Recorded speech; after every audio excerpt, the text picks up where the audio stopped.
Jangan rancu, saudaraku, bahwa roh antikris itu sekarang ini sudah merajalela, tapi mengerucut pada satu pribadi antikristus yang menjadi tokoh pemersatu agama, tokoh yang bisa memulihkan ekonomi dunia, tokoh yang secara politik dia bisa diterima oleh semua orang. Itu nanti, saudara, akan muncul. Shalom, saudaraku. Saudaraku, kali ini kita akan mempelajari tentang antikristus itu sudah datang atau akan datang, begitu ya.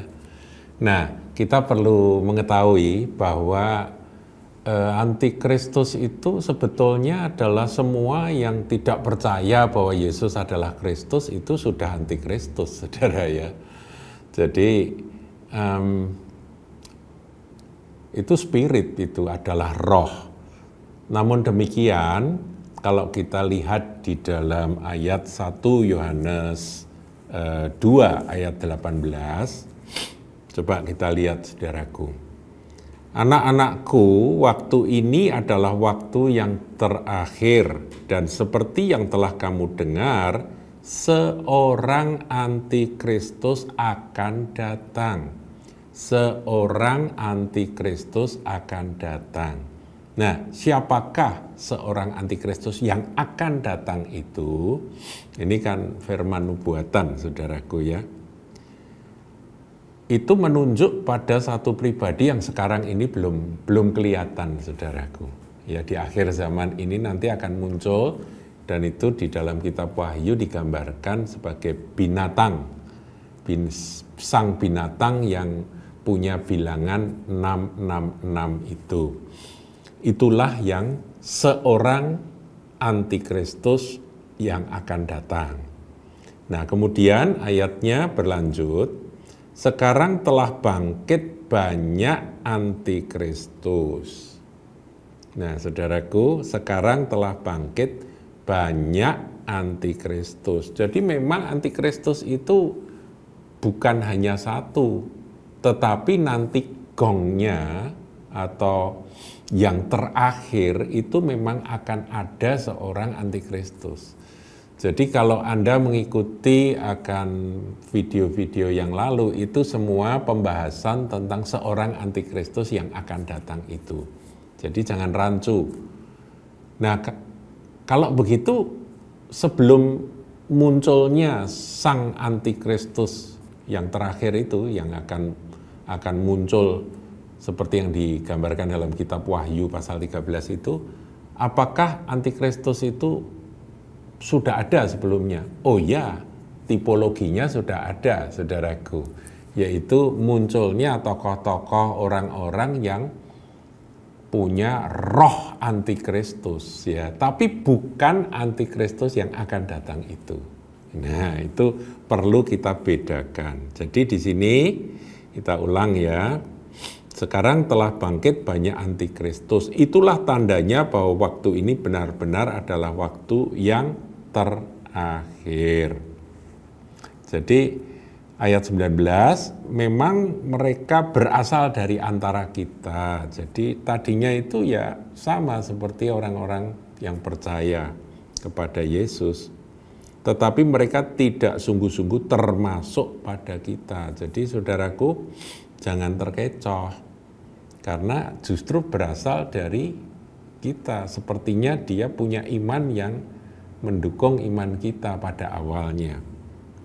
Sebab jika mereka sungguh-sungguh termasuk pada kita, niscaya mereka tetap bersama-sama dengan kita, kata Yohanes.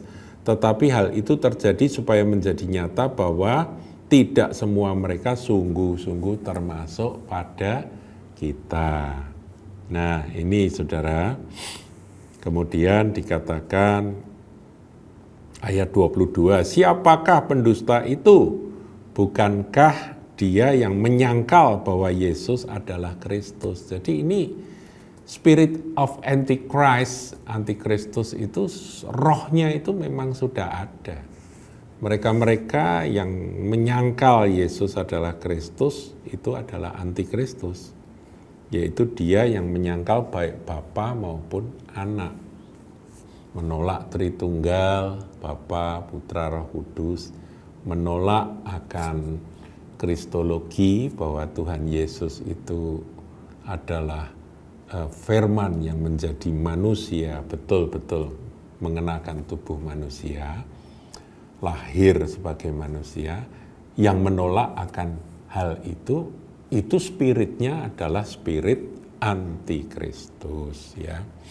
Nah, saudaraku, dalam 2 Tesalonika 2 ayat 3, kemarin panjang lebar sudah saya sampaikan bahwa Rasul Paulus berkata bahwa si pendurhaka itu, saudara, manusia durhaka itu nanti akan tampil dan dia akan mendeklarasikan dirinya sebagai Allah itu di bait Allah. Jadi ya, saya ulang lagi, saudaraku, bait Allah harus ada terlebih dahulu. Jadi bait Hamikdas atau bait suci yang sampai saat ini belum ada, itu nanti akan berdiri terlebih dahulu. Jadi ini saya ulang-ulang, saudaraku, supaya Anda semua paham.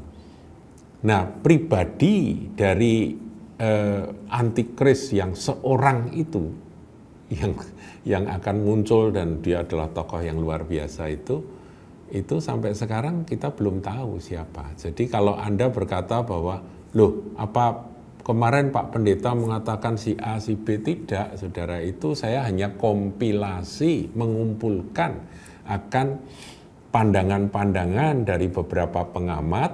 Saya lihat ini pandangannya demikian, datanya seperti itu, saya sajikan supaya ini dapat mengedukasi kita untuk mengamati dan mewaspadainya. Nah, saudara, saya juga akan bukakan roh Allah dan roh antikristus, yaitu ada di 1 Yohanes 4. Saya bacakan ayat 2 saja langsung, ya. Demikianlah kita mengenal roh Allah. Setiap roh yang mengaku bahwa Yesus Kristus telah datang sebagai manusia, datang dalam daging, berasal dari Allah. Dan setiap roh yang tidak mengaku Yesus yang telah datang sebagai manusia itu tidak berasal dari Allah. Roh itu adalah roh antikristus. Jadi yang menolak kristologi itu rohnya roh antikris. Dan sekarang dia telah kamu dengar bahwa ia akan datang dan sekarang ini ia sudah ada di dalam dunia. Yang ada spiritnya, saudaraku, ya. Spirit itu dari zaman ke zaman selalu ada yang seperti itu. Jangan rancu, saudaraku, bahwa roh antikris itu sekarang ini sudah merajalela, tapi mengerucut pada satu pribadi antikristus yang menjadi tokoh pemersatu agama, tokoh yang bisa memulihkan ekonomi dunia, tokoh yang secara politik dia bisa diterima oleh semua orang.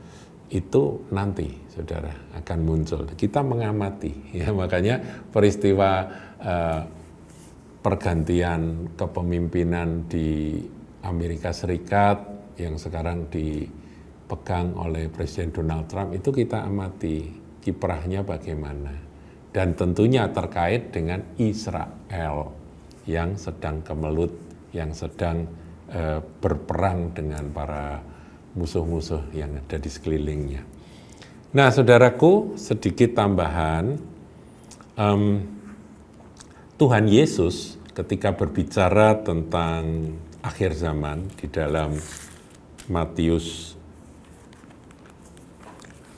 24. Ya, dalam Matius 24 Tuhan Yesus mengingatkan, saudaraku, di ayat 15. Jadi, apabila kamu melihat pembinasa keji berdiri di tempat kudus, ya, menurut firman yang disampaikan oleh Nabi Daniel, jadi Tuhan menyitir akan ayat yang disampaikan Nabi Daniel, para pembaca hendaklah memperhatikannya. Nah, saudara, yang disebut pembinasa keji abomination of desolation ini, itu adalah antikristus, saudara. Tetapi, kalau dikatakan menurut firman yang disampaikan oleh Nabi Daniel, sebetulnya spirit yang sama, roh yang sama, yang kurang ajar, yang kejam, yang jahat, dan menajiskan akan tempat kudus, itu sudah terjadi, saudara, di zaman sebelum Tuhan Yesus. Sebelum Tuhan Yesus lahir, itu peristiwa itu sudah terjadi, yaitu pada tahun 175 sebelum Masehi, di mana mulai pemerintahan dari seorang raja dari dinasti Seleukia yang bernama Antiochus IV Epiphanes. Ya, dia memerintah di bekas wilayah kekaisaran Alexander the Great, Alexander Agung, yaitu mencakup wilayah Syria, Suria, Mesopotamia, dan sebagian dari Persia. Nah, ini terjadi, saudaraku, dan itu dinubuatkan oleh Daniel dan sudah terjadi. Yaitu apa? Dia mengorbankan babi yang adalah binatang haram bagi orang Yahudi sebagai korban di bait suci. Nah, peristiwa ini menyakiti hati orang-orang Yahudi. Jadi semua sakit hati, semua marah, dan kemudian itu memicu pemberontakan Yudas Makabe. Satu peristiwa sejarah yang sangat terkenal, di mana Yudas Makabe akhirnya berhasil menang dalam satu kurun waktu tertentu, itu ya dinasti Hasmonean itu, saudaraku. Kemudian Yudas Makabe ini mentahbiskan atau menyucikan akan bait suci yang dinajiskan oleh si Antiochus IV Epiphanes ini, saudaraku. Nah, peristiwa itulah merupakan peristiwa Hanukkah, ya hari raya Hanukkah yang terkenal itu, saudaraku. Nah, saudara, bukankah ini sudah terjadi? Iya, spiritnya Antichrist. Tetapi Tuhan Yesus tidak berbicara tentang Antiochus IV Epiphanes yang sudah lewat. Tuhan Yesus berbicara ke depan, bahwa nanti di bait suci akan datang seorang, akan tampil seorang yang akan mengaku diri sebagai Allah, yaitu Antikristus itu, saudaraku, sang binatang itu. Nah, saya harap Anda paham sehingga tidak bingung. Sebab saya lihat ada banyak komentar yang begini, begitu, ya ini saya berharap ini dapat memperlengkapi dan memperluas pandangan Anda. Gitu, saudaraku. Nah, berarti seorang antikris itu akan datang? Iya, akan datang, saudara. Dan nanti dia akan berkuasa dalam satu kurun waktu tertentu. Saya pernah membahas, saudara bisa lihat, itu 3,5 tahun atau 7 tahun. Itu ada perbedaan pandangan, ya, perbedaan tafsir. Saudara bisa ikuti di video kami yang lalu, thumbnailnya tolong nanti ditampilkan. Demikian, saudaraku. Tuhan Yesus memberkati.